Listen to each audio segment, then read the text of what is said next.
Dreamers movie की शुरुआत में हम दो रिपेयर करने वाले आदमी को देखते हैं, जिनमें से एक आदमी का नाम अर्ल और दूसरे का नाम मैगी होता है। ये दोनों एक पहाड़ी इलाके में टूटे हुए वायर को रिपेयर करने के लिए आए थे।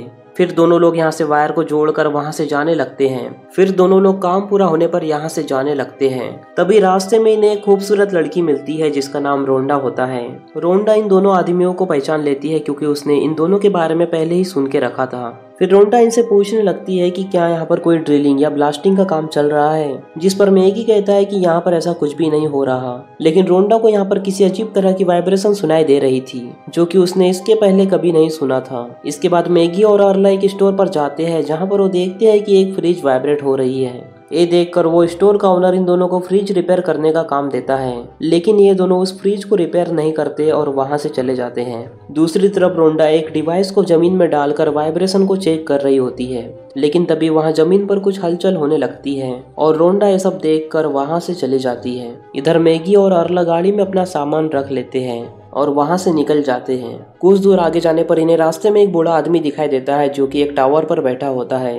ये देखकर वो दोनों लोग उसे नीचे आने के लिए कहते हैं, लेकिन वो बूढ़ा आदमी कोई भी रिस्पांस नहीं देता, जिस कारण से वो खुद ऊपर जाकर चेक करने लगता है। तभी मैगी को पता चलता है कि वो बूढ़ा आदमी मर चुका है। इसके बाद वो दोनों उस डेड बॉडी को उतारकर डॉक्टर के पास ले जाते हैं, जहाँ डॉक्टर इन्हें बताता है कि इस आदमी की मौत 4 दिन पहले पानी न पीने की वजह से हुई है। ये सुनकर वो काफी ज्यादा हैरान हो जाते हैं कि 4 दिन तक वो आदमी टावर पर ही क्यों बैठा रहा। इसके बाद हमें अगले सीन में दिखाया जाता है कि एक बूढ़ा आदमी भेड़ों को चरा रहा है। इसी बीच उस आदमी को कोई चीज जमीन के अंदर खींच लेती है और उस आदमी को बहुत बेरहमी से मार डालती है। फिर कुछ टाइम बाद अर्ल और मैगी रास्ते से गुजर रहे होते हैं तो उन्हें एक जगह पर बहुत सारी मरी हुई भेड़ें दिखाई देती हैं, जिसे देखकर ये दोनों बहुत ज्यादा हैरान हो जाते हैं और उस बूढ़े आदमी को ढूंढने लगते हैं।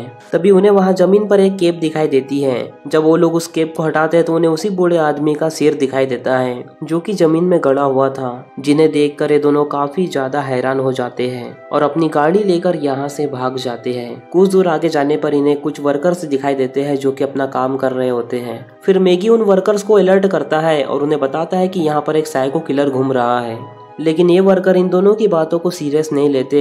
जिसके बाद मैगी और अर्न वहां से निकल जाते हैं। इसके बाद ये दोनों वर्कर फिर से अपने काम में लग जाते हैं। तभी काम करते करते इनकी मशीन जमीन में ही फंस जाती है और तभी कोई चीज अचानक से उस वर्कर को खींचने लगती है और दूसरे वर्कर का पैर उस वायर में भी फंस जाता है, जिस कारण से ये चीज उन वर्कर को खींच कर बहुत बेरहमी से मार डालती है। इसके बाद अर्ला और मैगी एक स्टोर पर पहुंचते हैं जहाँ से एक पुलिस को कॉल करने की कोशिश करते हैं, लेकिन ये फोन बंद होता है। जिसके बाद ये पुलिस को बुलाने के लिए खुद ही वहां से निकल पड़ते हैं, लेकिन कुछ दूर आगे जाने के बाद इन्हें पता चलता है कि आगे का रास्ता बंद है। तभी उन्हें वहां पर खून लगा हुआ एक हेलमेट दिखाई देता है, जिसे देखकर ये लोग समझ जाते हैं कि उस वर्कर को भी उस चीज ने मार डाला है। अब ये दोनों उस ट्रक को घुमाकर दोबारा उस स्टोर की तरफ जाने लगते हैं। स्टोर पहुंचने के बाद इनकी नजर दोबारा उस गाड़ी पर जाती है, जिस गाड़ी के पीछे सांप की तरह दिखने वाला मॉन्स्टर फंसा होता है।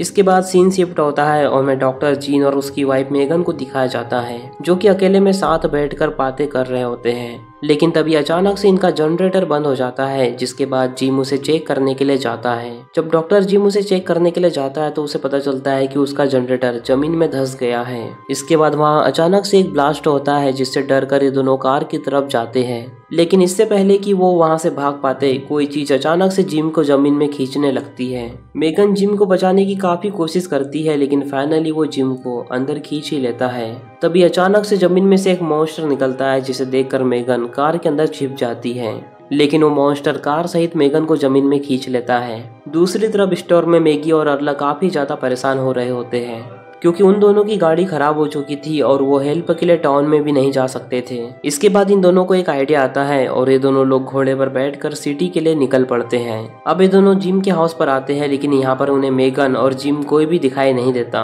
कुछ देर चेक करने के बाद इन्हें बाहर एक कार दिखाई देती है जो कि जमीन में धसी हुई थी। ये देखकर ये दोनों बहुत ज्यादा डर जाते हैं और समझ जाते हैं कि उस मॉन्स्टर ने मेगन को भी मार डाला है। जिस कारण ये डर कर उन घोड़ों के साथ वहां से भागने लगते हैं।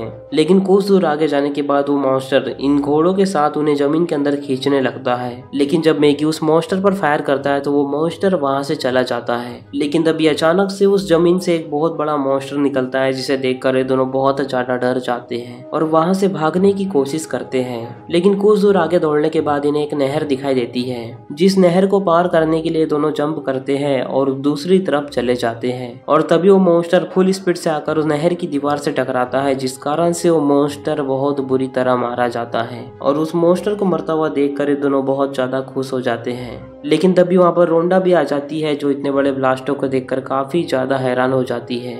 वो मॉन्स्टर को मरता हुआ देखकर ये दोनों काफी ज्यादा खुश हो जाते हैं। इसके बाद रोंडा इनके प्रीवियस रेटिंग की कुछ तस्वीरें दिखाती है और वो बताती है कि ये मॉन्स्टर अकेला नहीं है, बल्कि इसके साथ कई सारे मॉन्स्टर भी मौजूद हैं। तभी रोंडा महसूस करती है कि उसकी मशीन की रेटिंग जो उसने जमीन में गाड़ी थी, उसकी रेटिंग अचानक से बढ़ने लगी। जिसके बाद ये तीनों यहाँ से भागकर पत्थर के ऊपर चढ़ जाते हैं। इसके बाद वो मॉन्स्टर भी वहाँ पर चढ़ जाता है, लेकिन वो पत्थर के ऊपर नहीं चढ़ पाता, जिस कारण से वो मॉन्स्टर इन लोगों के आस पास घूमने लगता है। अब ये तीनों लोग बहुत बुरी तरह यहाँ पर फंस जाते हैं, क्योंकि वो मॉन्स्टर वाइब्रेशन को सेंस करके इन लोगों के पास में आ रहा था। इसके बाद धीरे धीरे रात होने लगती है और ये तीनों लोग रात में यहीं पर रुकने का फैसला करते हैं। अगली सुबह ये लोग एक प्लान बनाते हैं, जहाँ पर इन्हें एक रॉड नजर आती है। उस रॉड के जरिए ये जंप करते हुए गाड़ी की ओर जाने लगते हैं। तभी मॉन्स्टर भी इन पर अटैक करने की कोशिश करता है, लेकिन ये किसी तरह बचकर वहाँ से निकल जाते हैं। इसके बाद ये तीनों लोग उसी स्टोर पर आ जाते हैं जहाँ पर ये पहले भी आए थे। फिर रोंडा उन्हें बताती है कि वो मॉन्स्टर केवल हल्की जमीन पर ही मूवमेंट कर सकता है, इसीलिए हमें पत्थर वाले एरिया से वहां पर जाना चाहिए।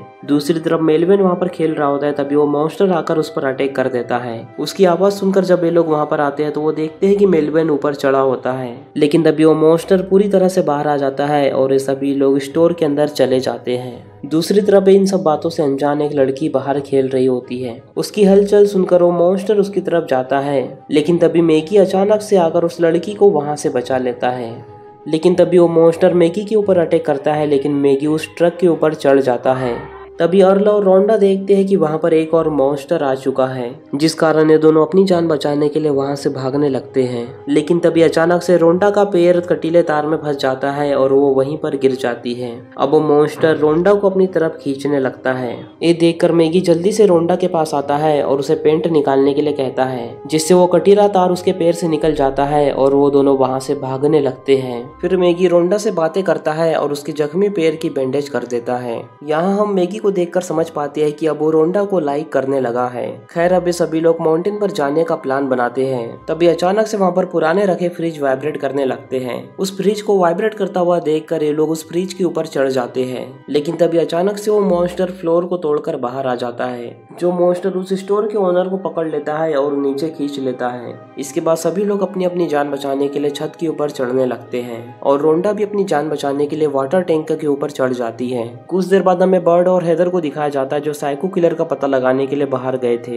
यहाँ हेदर दूरबीन की मदद से देखती है कि सभी लोग छत के ऊपर चढ़े हैं, जिसे देखकर वो काफी ज्यादा हैरान हो जाती है। इसके बाद बर्ड अर्ल और मैगी से कांटेक्ट करने की कोशिश करता है, लेकिन तभी हेदर एक मशीन को ऑन कर देती है, जिसके वाइब्रेशन के कारण वो मॉन्स्टर उसकी तरफ आने लगता है। इसके बाद ये दोनों अपनी गन से उस मॉन्स्टर को शूट करने लगते हैं, लेकिन फिर भी वो मॉन्स्टर बर्ड को खींचने लगता है। लेकिन हेदर किसी तरह उसके डेंटिकल पर गोली चलाकर बर्ड को फ्री कर लेती है। अब दोनों उस मॉन्स्टर पर लगातार गोली चला रहे होते हैं, जिस कारण से वो मॉन्स्टर की मौत हो जाती है। इसके बाद हेदर और बर्ड भी छत के ऊपर आ जाते हैं। दूसरी तरफ इन लोगों को पता चलता है कि वो दूसरा मॉन्स्टर भी मारा जा चुका है, जिस कारण से ये लोग काफी ज्यादा खुश हो जाते हैं। लेकिन तभी वहाँ तीसरा मॉन्स्टर आ जाता है, जो कि उस बिल्डिंग को तोड़ने की कोशिश करता है। दूसरी तरफ नेस्टर जिस ट्रेलर पर खड़ा था, उस ट्रेलर को नीचे से मॉन्स्टर धक्का देकर नीचे गिरा देता है और उसे जमीन में खींचकर बहुत बुरी तरह मार डालता है। इसके बाद अर्ल प्लान बनाता है और बुलडोजर की मदद से सभी लोगों को यहाँ से बाहर निकलने का फैसला करता है, क्योंकि उस बुलडोजर का वजन काफी ज्यादा अधिक था, जिस कारण से वो मॉन्स्टर उस बुलडोजर का कुछ नहीं कर पाता था। इसके बाद ये लोग मिनी ट्रक को खाली चलाने लगते हैं, जिसकी आवाज सुनकर वो मॉन्स्टर भी उसके पीछे पीछे जाने लगता है। इसी मौके का फायदा उठाकर मैगी बुलडोजर की तरफ भागने लगता है, लेकिन तभी अचानक से वो ट्रक पलट जाती है, जिस कारण से वो मॉन्स्टर उस ट्रक का पीछा छोड़ मैगी का पीछा करने लगता है। लेकिन मैगी एक जगह पर शांत खड़ा हो जाता है, जिस कारण से वो अपने आप को बचाने में कामयाब हो जाता है। दूसरी तरफ रोंडा मॉन्स्टर को डिस्ट्रैक्ट करने के लिए पानी के टैंकों को तोड़ देती है, जिस कारण से वो मॉन्स्टर पानी की आवाज सुनकर उस पानी की टंकी के पास आ जाता है। इसके बाद मैगी बुलडोजर को स्टार्ट करता है और बारी बारी से सभी लोगों को उसके अंदर बैठाने लगता है। इसके बाद वो मॉन्स्टर बुलडोजर को रोकने की काफी कोशिश करता है, लेकिन उसके अधिक वजन होने के कारण वो उस बुलडोजर को नहीं गिरा पा रहा था। दूसरी तरफ हेदर और बर्ड उस मॉन्स्टर से लड़ने के लिए पाइप बम बना लेते हैं। मैगी सभी लोगों को लेकर जा रहा होता है, लेकिन तभी रास्ते में वो मॉन्स्टर बड़ा सा होल कर देता है, जिस कारण से वो बुलडोजर उसके अंदर घुस जाता है। इसके बाद बर्ड उस मॉन्स्टर को भगाने के लिए पाइप बम ब्लास्ट करने लगता है। बम की तेज आवाज सुनकर वो मॉन्स्टर वहां से भाग जाते हैं। इसके बाद मैगी को कुछ दूर पर चट्टान दिखाई देती है। इसके बाद सभी लोग दौड़कर उस चट्टान के ऊपर चढ़ जाते हैं, लेकिन उन्हें मॉन्स्टर ने चारों तरफ से घेर लिया होता है। अब वहाँ पर केवल 2 मॉन्स्टर ही बचे हुए थे। दूसरी तरफ बर्ड पाइप बम को रस्सी बांधकर उस मॉन्स्टर के पास फेंकता है और तभी वो मॉन्स्टर उस बम को खा लेता है, जिसके बाद वहाँ काफी तेज ब्लास्ट होता है और वो मॉन्स्टर फाइनली मारा जाता है। बर्ड की इस आइडिया को देखकर सभी लोग काफी ज्यादा खुश हो जाते हैं। फिर बर्ड दूसरे बम को भी रस्सी में बांधकर दूसरे मॉन्स्टर के पास फेंकने लगता है, लेकिन वो मॉन्स्टर उस बम को उल्टा इनके तरफ ही फेंक देता है, जिस कारण से वो बम इनके बाकी रखे बम के पास गिर जाता है और सारे बम एक साथ ब्लास्ट हो जाते हैं। इसके बाद वो मॉन्स्टर इनका पीछा करने लगता है, जिसके बाद ये सभी लोग शांत खड़े हो जाते हैं। अब मैगी के पास सिर्फ एक बम बचा होता है। अब मैगी एक प्लान बनाता है, जिसमें ये सभी लोग एक डेड एंड की तरफ भागने लगते हैं। इनकी आवाज सुनकर वो मॉन्स्टर इनकी तरफ तेजी से आने लगता है। इसी बीच मैगी उस बम को मॉन्स्टर के ऊपर फेंक देता है और ये सभी लोग उस जगह से साइड में हो जाते हैं और वो दूसरा मॉन्स्टर भी फाइनली डेड एंड में गिरकर मारा जाता है। मैगी की इस आइडिया से सभी लोग काफी ज्यादा खुश हो जाते हैं, जहाँ रोंडा मैगी के निकलने से पहले मैगी को थैंक्स बोलने के लिए आती है। इसके बाद अर्ल मैगी को रोंडा के साथ रिलेशनशिप बनाने के लिए बोलता है और फिर मैगी रोंडा को किस करने लगता है और इसी के साथ ये मूवी यहीं पर खत्म हो जाती है। तो दोस्तों, अगर आपको इस मूवी की एक्सप्लेनेशन जरा भी पसंद आई हो तो इस वीडियो को लाइक और चैनल को सब्सक्राइब कर दीजिए। बाकी मैं मिलूंगा आपसे न्यू वीडियो में, तब तक के लिए love you, take care, bye bye.